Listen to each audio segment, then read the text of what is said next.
ஜப்பான்ல இருக்க 2011ஆம் ஆண்டு சுனாமியால தாக்கப்பட்டு சேதமடைந்த ஃபுகுஷிமா அணு உலையிலிருந்து வெளிப்படும் அணுக்கசிவு மிக மோசமான ஆபத்தான நிலையை அடைஞ்சிருக்கு. அதை பத்தி தான் இந்த வீடியோல பார்க்க போறோம்.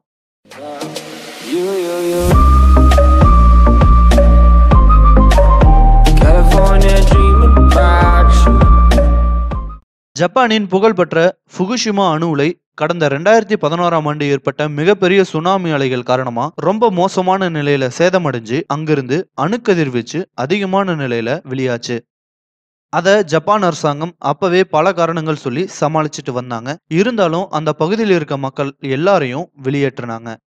இப்படிப்பட்ட சூழ்நிலை அங்க நிலவிட்டு வர நிலையில கடந்த சில மாதங்களாவே இங்கிருந்து வெளியாகிற அணுக்கதிர்வீச்சின் அளவு கொஞ்சம் கொஞ்சமா அதிகரிச்சுட்டு வர்றதாவும், அதன் தாக்கம் நார்த் அமெரிக்காவின் கடல் பகுதிகளில் தெரிய ஆரம்பிச்சதாகவும் பல கட்டுரைகள் வெளியாச்சு. இந்த நிலையில நேற்று அந்த கதிர்வீச்சின் அளவு மிக மோசமான அளவுகளை தொற்றுக்கு. இதுவரைக்கும் இங்கிருந்து வெளியிடப்பட்ட கதிர்வீச்சுகளோட அளவு 73 சைவர்ட்ஸ்னு இருந்த நிலையில நேத்துல இருந்து 530 சைவர்ட்ஸ்ங்கிற மிக மோசமான நிலையை அடைஞ்சிருக்கு.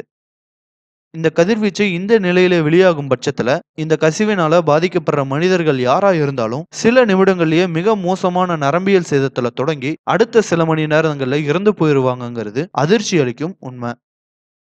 இந்த கதிர்வீச்சை கட்டுப்படுத்த யாராலையும் கிட்ட நெருங்க முடியாத நிலையில அங்க சில ரோபோட்ஸ் அனுப்பி வச்சாங்க. ஆனா அதுவும் கதிர்வீச்சின் வெப்பம் தாங்காம எரிஞ்சு போயிருக்கு. இதுல இன்னொரு மோசமான விஷயம் என்னன்னா, இந்த அணுக்கதிர்வீச்சு நேரா கடல்ல கலந்துட்டு இருக்கிறதால இது ஒட்டுமொத்த உலகத்துக்கும் ஒரு அச்சுறுத்தலா அமைஞ்சிருக்குங்கிறது மட்டும் உண்மை.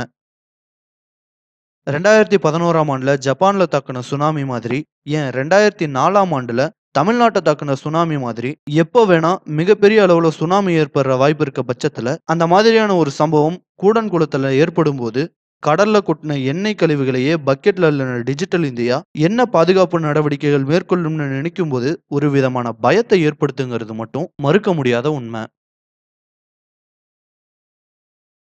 இந்த வீடியோ உங்களுக்கு பிடிச்சிருந்தா லைக், கமெண்ட் அண்ட் ஷேர் பண்ணுங்க. இதே மாதிரி இன்ட்ரெஸ்டிங் வீடியோஸ் பார்க்கணும்னா இந்த சேனலுக்கு சப்ஸ்கிரைப் பண்ணுங்க. தேங்க்யூ.